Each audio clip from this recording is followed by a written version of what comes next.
I am ready to cut out my 2 bad pork designs. I have chosen this very graphic word stencil, and I think I'm going to try to do a variation of this one for my image. I already have my one design traced out here, and I want to talk about one decision I made on my final copy. You'll notice that even though my design took up the entire square on my planning sheet, I did leave like a 1/2 inch border all the way around this design. That's super important, because if you don't do that and you take up the entire square edge to edge, you're going to end up with something that is virtually unusable for your stencil. You need to have that little border. I'll show you this old one here. You need to have this little border because you're going to be using tape to hold your stencils down in place as you're painting them. And obviously something like this doesn't have any area for me to tape down to the paper. And not to mention there's really no edge to the design.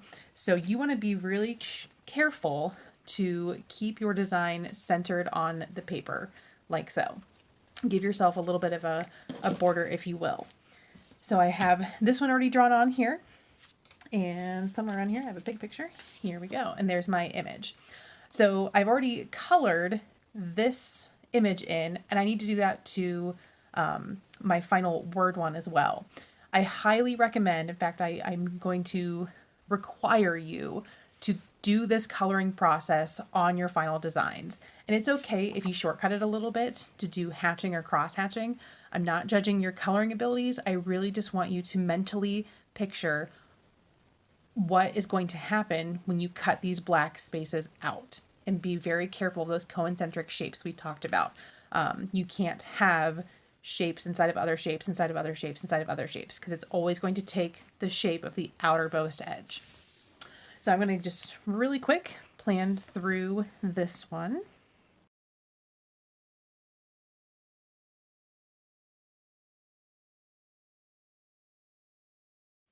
All right.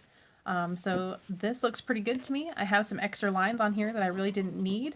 If you want to make sure that you don't accidentally cut them, if that's going to confuse you, take your eraser in this step and get rid of everything you don't actually need. The other thing you can do is if you accidentally mark something, like let's say I did go over that, I was like, oh shoot, I don't really want to cut that. You can take some masking tape to kind of go over it and make a mental note to yourself like, whoa buddy, don't cut there. So there are ways that you can even fix your design to help remind yourself what to cut and what not to cut. But at this point, it looks like I am ready for the Xacto knives, so that way I can cut out my stencils. All right, now it's time to talk about Xacto knife safety. You need to make sure that you follow these expectations or go to art jail. You will receive a 0% for your project grade, and there could be possible office consequences if you do not follow these expectations. Do not pass go, do not collect $200. The most important thing here is that you do no harm to yourself or others. This also includes all threats, whether they're joking or not. Everything is taken seriously. The Xacto knives are helpful tools, but when they are used in a threatening manner, they are considered weapons. And our school handbook states that punishment for having a weapon at school is an automatic 10-day suspension with a recommendation for expulsion. Unfortunately, I have found that I need to remind you of this because I have had a situation before where somebody jokingly threatened another student by sort of menacingly holding the knife and making a gesture towards a student across the room. And that student did not see the joke. And that threat was taken completely seriously. And that student found themselves with a 10-day suspension with the recommendation for expulsion. And I will also tell you that person had never had any sort of office consequence before. It's very real and it can totally happen. So please, please, please heed my warning and take this very seriously. We have these handy bins at each table. You need to make sure that your knife stays in this bin when it's not in use. Make sure to use the knife that is labeled with your seat letter. Also notice that the bins also have the seat letters for your table, so make sure you have the appropriate bin.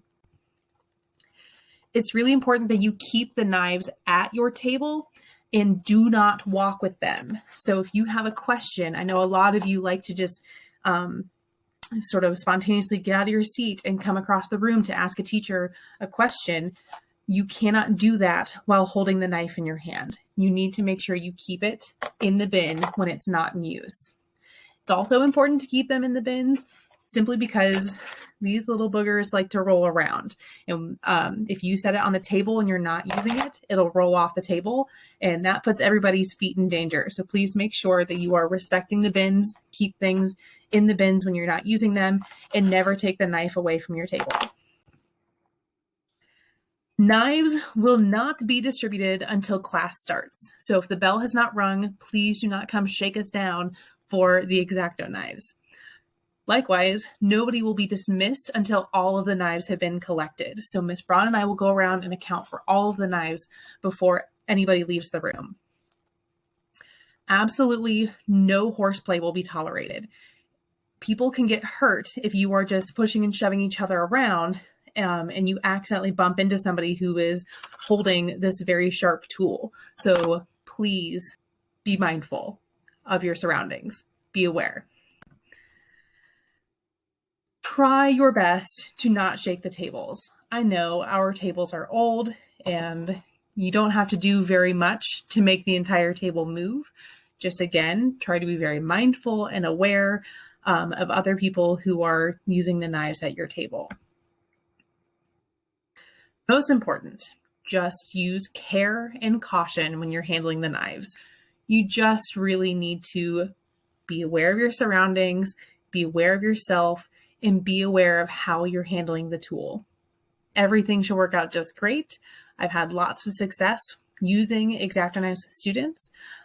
We want to show you this tool and how to use this tool because it is so helpful when you know how to use it properly.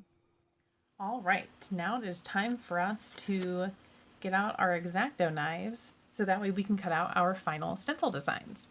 Before we hop right to the final stencil designs, I want to talk about the Xacto knife itself and the materials you should have at your table. You should have a plastic cutting mat at your table. It's super important that you always have this plastic mat underneath your work when you're using the Xacto knife. If you don't have it underneath your work, not only will it damage our tables, it will actually make it a lot harder for you to cut. This gives a cushion for the blade to cleanly work its way through your entire paper while also still being able to move your blade. So this is super helpful for a number of reasons, and you need to use it. You have to have this under your work when you are cutting the stencils. Now let's talk about the Xacto knife itself. I know it sounds silly, but let's talk about what the sharp part is. This tip right here is actually the most important part because it's really the only thing that's going to do the cutting. You have this whole long sharp blade here, but it's really only the very tip of the blade that's actually going to push its way through your paper. Because that tip is so important, I get really grumpy when I see people who are mindlessly stabbing the tip of the Xacto knife into the plastic mats. Please don't do that. You will damage the blade and it will make it harder for the next person who has to use the Xacto knife after you. Whenever you're not using the knife, as it mentioned in the safety demonstration, keep it in this bin. I know a lot of us just like to lazily set things down on the table, but you have to be very mindful because these really do roll all around. What I want to talk about is the fact that it is intentionally supposed to loosen up, so that way if we ever needed to change the blade, we could. So if you ever grab the handle and you notice that this feels a little loose, all you have to do... Oh, let me get this back in here first. All right, so if this feels loose, you don't want to cut with it until it's tight. All you have to do is carefully put your fingers on either side of the blade, and I'm sort of using some pressure with my hands going towards each other like this as I turn righty-tighty, and I can feel it tightening up. So you have to be really cautious because your fingers are so close to the blade, but it does tighten up. So I want to show you that simply because some people freak out and they're like, oh my gosh, it's loose, I broke it. You didn't break it. It's intentionally supposed to loosen up like that so we can replace the blade if necessary. Okay, so I've got tight knife. I have my correct label that goes with the bin at my table. I think I'm ready to start cutting. I'm not feeling so confident that I'm gonna go right to my stencil, so I'm gonna do a little bit of practice first. We have some scrap papers for you to work on, and if this is your first time using an Xacto knife, it's super important that you do a little bit of practice. So to hold the Xacto knife, you wanna hold it on this grippy part right here, and you wanna hold it just like you do your pencil. Now be careful because this is sharp. This beveled edge right here, this is the sharp edge. This is the edge that needs to be pointing down like so. I'm going to turn my paper so you can see. It needs to be facing down towards your paper when you're cutting. If you have it upside down like this, it will cut nothing. It'll tear through your paper and it'll get really hairy, fuzzy. It will not cut easily. If you have the sharp side down, it will cut nicely. Notice how when I'm holding it, it really is, just like the tip of a pencil, the only thing that drags across my paper. I am not dragging the entire length of the blade along. That's not how this works. I hold it like a pencil and the tip of the knife drags along just like the tip of my pen. So the first thing I'm going to do is I'm just going to make some random practice straight line cuts. Be aware of your free hand, okay? Now, because I'm holding my knife just like my pencil, it's really comfortable for me to move in this diagonal direction. If you're lefty, you probably feel comfortable going in this direction. So I want to make sure that my free hand is on the opposite side of where I'm dragging my blade. We are cutting through tag board, which is a little bit thicker than regular paper. You have to use a little bit of firm pressure. Especially with your hand that's holding the paper in place. But you should never shake and press that hard. That's super dangerous. It's a lot better if you are in a tough spot, make sure that you just pass through that area twice. If you start shaking, that's when dangerous things can happen. Make sure I tighten this up here. All right, so I did a couple of practice straight lines here. If you want to see what it's like to cut through them, make a mess, woo, that's what happens. It's all right, just practicing here. All right, look at that. Now this is a good time to tell you that you are also responsible for cleaning up all of your little scraps. And notice how your plastic mat does a really nice job of collecting all those little scraps for you. So at the end of class, you should be able to take your little pile of scraps and carefully put it in the trash can. All right, so I practiced some straight lines. Now let's practice some curvy, wavy lines. It's also a good time to start practicing moving the paper. I never want to move my cutting hand into an awkward situation. I just want to move the paper, and so that's the job of my non-dominant hand, the one that's not holding the Xacto knife.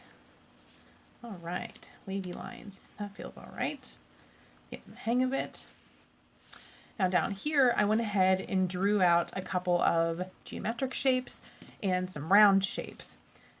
What I'm going to do is just kind of practice cutting right on those lines. Now that I kind of have a feel for what kind of pressure I need to use, just practicing cutting on the lines. If a shape doesn't come out all the way right away, just go back through it. It always happens a lot at corners, especially. What you usually don't want to do is tear those pieces out because then you'll end up with little fuzzy corners. Now with the star shape, this is a good opportunity for me to talk about how there's no pressure for you to take these shapes out all in one piece. So if it's easier for you to take out a couple chunks at a time, that's totally fine. So like when I cross this here, like if I want that part of the star to come out already, boom, it's gone. Oh, it's not all the way gone. I lied.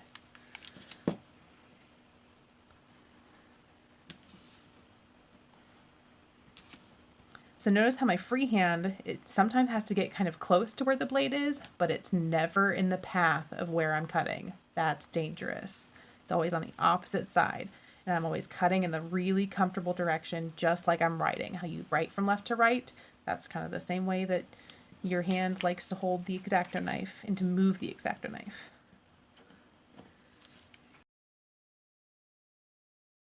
Round shapes. Basically what I would do is I want to put the tip of my knife with that beveled edge down into the round part and move my paper.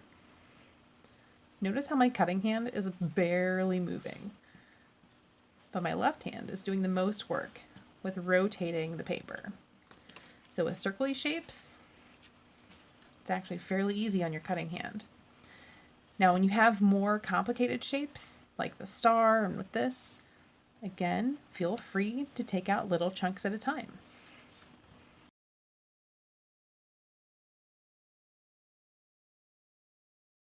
Here we go. All right. Whew, I feel all nice and warmed up. I feel like now I can move on to my final stencil designs and cut these bad boys out. Here we go. Or bad porks out, if you will. All right, I'm going to start cutting on the straight line, watching carefully for my freehand. Again, it might just be easier for me to take this little rectangle out first. Now that you can kind of see how this is going, I'm just going to speed it up a little bit.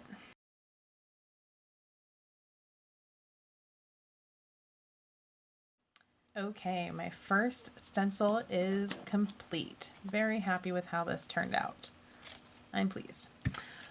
What I want to show you next seems silly, but I'm going to intentionally make an oopsie, a mistake, in my cutting here so I can show you how to fix it. All right, oops, there it is. I have the little slice that I took out of the top here, and I will show you my design just to jog your memory what it should look like. Got this big shape here.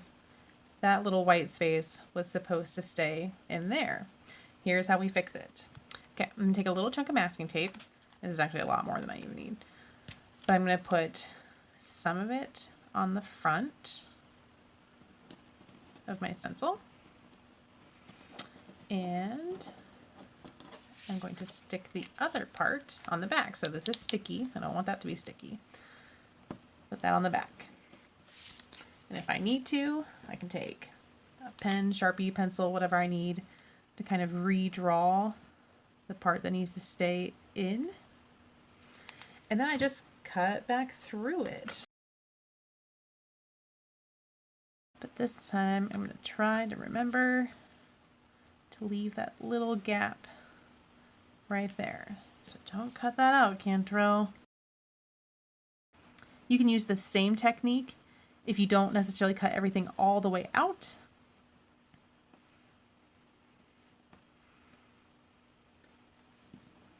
But if it's just sort of like hanging on by a thread and you need to reinforce it with some tape, you're absolutely welcome to do that. So I'm going to go clean this edge up here too. So masking tape is sort of like our stencil band-aid. All right, so I'm just going to go ahead and finish cutting this stencil out.